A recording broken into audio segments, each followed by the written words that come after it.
હોસ્પિટલમાં ઇલાજ માટે આપણે બહાર જ જવું પડે. હાલત બુરી છે, બગાડી નાખી છે. સ્કૂલોની કોલેજોમાં શિક્ષકો નથી, ભણાવવા દેતા નથી, આપણા ટીચરોની હાલત ખરાબ છે. નોકરી આપણે મળતી નથી. જ્યાં જાઓ તો ધંધા જ તોડવાની વાત. નોકરી અરે એક બસ સ્ટેન્ડ તક નથી. વણાકબરાનું વિછેલે તોડીને મૂકી દીધું. અરે નાના નાના બર્થના કરેક્શન નહીં થાય. આચાર્ય ચાણક્યની નીતિ માનો કે ઝાડવું ને ઉખાડીને ફેંકીને તેમાં ડીઝલ ને નાખી ને પાછો અંદર બાળી જ દેવાનો કેમિકલ હાથે. સમજી ગયા? તો જો એ નીતિમાં લાગેલો છે ને તમને વિશ્વાસ સાથે કહું કે થોડો. હવે બીજી એક વાત તમને કહી હું આજે, જે આજના ગણ આપણા દમણદીવના કોઈ નેતાએ નહીં કહી તમને, ને મને બી નહીં ખબર હતી. જો મને 6 મહિના પહેલા ખબર પડી. હવે તમે એ બધા બેસેલા છે ને, જે ઉભેલા બી છે, તેમને એક સવાલ પૂછો. આપણું દમણ ક્યારે આઝાદ થયું? 1961. બરાબર, 1961 ભાઈ. તમે શું કે 19 ડિસેમ્બર 1961 કન્ફર્મ? ચાલ, આ જ હિસ્ટ્રી મેં ભણી. 19 ડિસેમ્બર 1961. હવે મેં એમ કહું, આ જે હોલનો માલિક છે, જે માલિક છે એની જગ્યા ઉપર આજે આપણે ચલાવી થશે. તમે લીધું ને આજે ભાડા પર, કાલે તમે ચાલી જાય ને બીજો આવી જાય તો માલિક બદલાઈ ગયો નહીં એમને. 1947 માં દેશ આઝાદ થયો. ક્યારે? તેની આગળ 1947 થી 61 સુધી આપણે શું હતા? અલગ હતા. નેપાળ, મ્યાનમાર બધાની જેમ. ખોટી વાત કે ખરી વાત? આપણા પાસે કોણનું રાજ હતું? આપણી હિસ્ટ્રી શું કે? આપણો હિસ્ટ્રી એમ કે 1961 માં દમણ દીવ ને ગોવા ઉપર ભારત સરકાર દ્વારા કબજો કરાયો. શું કરાયો? તેના પહેલા કોનો કબજો હતો? પોર્ચુગલનો. એક કબજેદાર ભાગી ગયો અને બીજો કબજેદારે કબજો કર્યો. આ હિસ્ટ્રી, આ હિસ્ટ્રી છે આપણી. તો આપણે આઝાદી મળી આપણે. તમારે અમને જે ઘર લીધું હોય એ પર પહેલા બીજો માણસ હોય ને તેને આપણે બગાડીને હું આવીને કબજો કરી લઉં તમને કેમ કે તમે અમારી શરતમાં, તો આપણે આઝાદ થઈ ગયા. કહેવાનો મતલબ છે આ કોઈને હિસ્ટ્રી નહીં ખબર. હું તમને કહું, કેમ દાદરાનગર હવેલીને નેશનાલિટી નહીં મળે? કેમ આપણે દમણ દીવને ગોવાને મળે? કોઈ આ વસ્તુ સમજ્યું?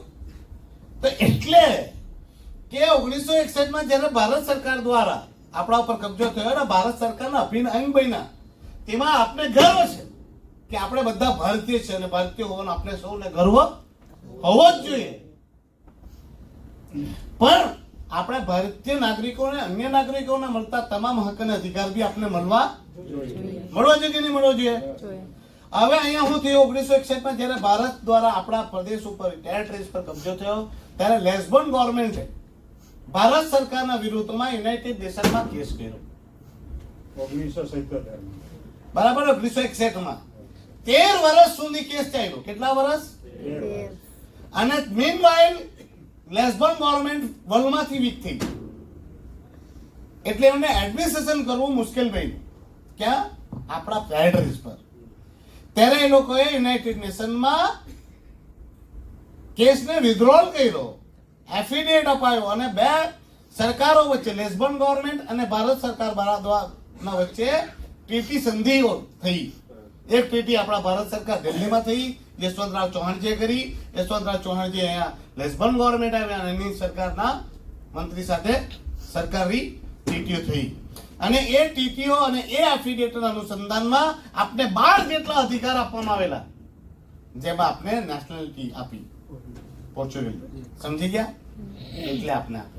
છતાં તમને નહીં ખબર હોય તો આજ બી આપણા જ્યારે જમીનનો કાયદો છે તે પોર્ચુગાલી કાયદો જ છે. મેરેજ એક્ટ બી હજુ ખબર તમને? આપણે ત્યાં દીકરીઓને હક નથી મળતો. આપણી જમીન બી સંરક્ષિત હતી. પહેલા તમે વડીલ હોય તો પૂછજો, 99 વર્ષનો પટા પર જ લેવાતી. તો 1947 થી 61 સુધીની જમીનમાં આપણે તો આપણી જમીન હતી. એકચ્યુઅલમાં આપણા એક્ટને, આપણા કાયદાને, આપણા સંવિધાનિક અધિકારને આપણે સમજ્યા નહીં. જો તમને કહો 1961 સુધી તો હતી નહીં, તો જમીન સરકારી આવી ક્યાંથી? 1961 માં આપણે આઝાદ થયા.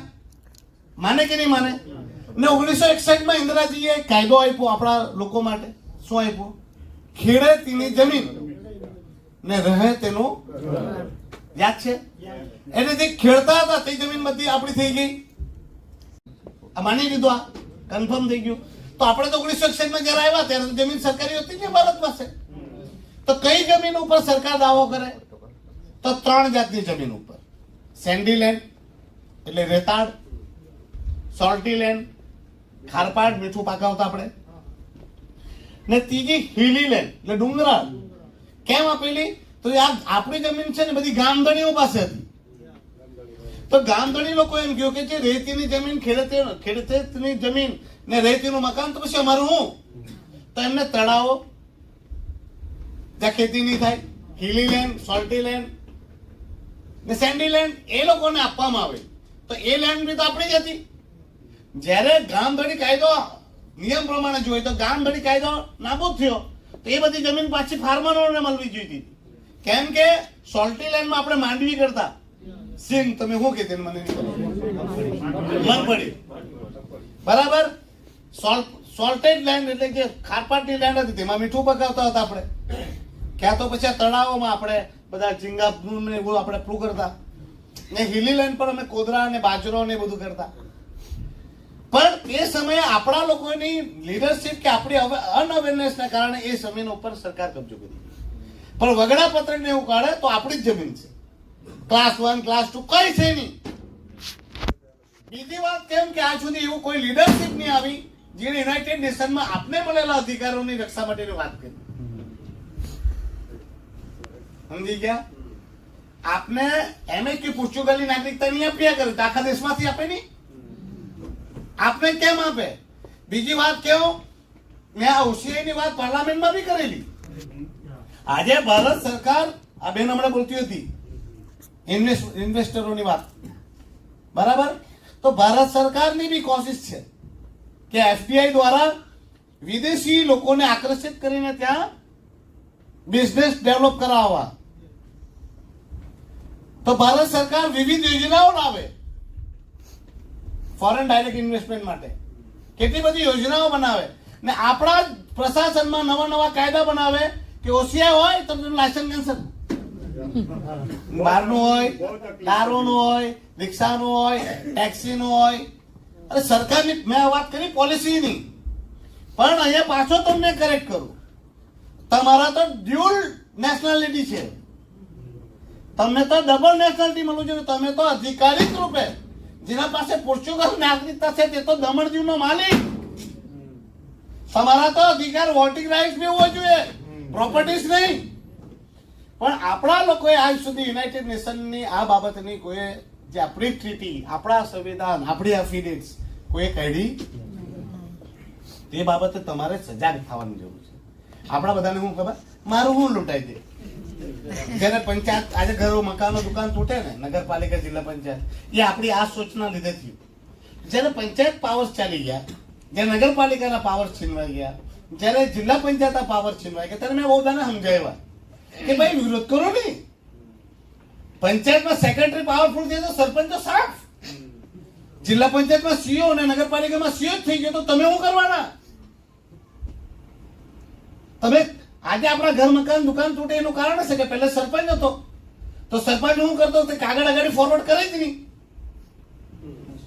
એટલે કોઈનું ઘર તૂટે નહીં, કોઈને નોટિસ મળે નહીં, ને નોટિસ મળે નહીં તો અધિકારી કઈ કરી શકે નહીં. એવું જ નગરપાલિકામાં હતું. પણ આપણા મૂર્ખાઓએ, આપણા તેના જે બધા જે આપણા તક સાધુઓ, રૂપિયાની તિજોરી ભરવા માટે બેસેલા લૂંટારાઓએ એ બધું જ સમર્પિત કરી દીધું. એટલે પરિણામ સ્વરૂપ આજે આપણે બધા ભોગવીએ. પણ હવે એ બધું મેળવવા માટે હવે શું કરવા પડે? પાછું રિસ્ટોર નહીં થાય એવું નહીં થાય, પણ એ બધા ચોરોને પાછા ઘેરે બેસાડવા પડે ને ઈમાનદાર છોકરાઓને, જો ભણેલા ગણેલા લોકોને આપણે પાછા આ પદ પર બેસાડીને આ પાવર્સ રિસ્ટોર કરાવવા પડે. એટલે પહેલું તૂટવાનું કામ, ફૂટવાનું કામ બંધ થાય. પહેલા તમારા પાસે સાંસદ નહીં હતો, હતા સાંસદ તો આપણે વર્ષોથી ચૂંટીએ, પણ તે સાંસદને તમે સાંસદ કહો એ આપણે શરમ લાગે તેવી વાત, બરાબર. આજે તો તમારો સાંસદ આ બ્રિટિશ પાર્લામેન્ટમાં સ્પીચ આપવાનો 13-14 તારીખે તમારો સાંસદ આજે પાર્લામેન્ટમાં બોલે, આજે તમારો સાંસદ એમ્બેસીમાં લડી શકે, તમારો સાંસદ તમારા હક અને અધિકાર માટે પાર્લામેન્ટમાં લડી શકે, એવો છે તમારા પાસે.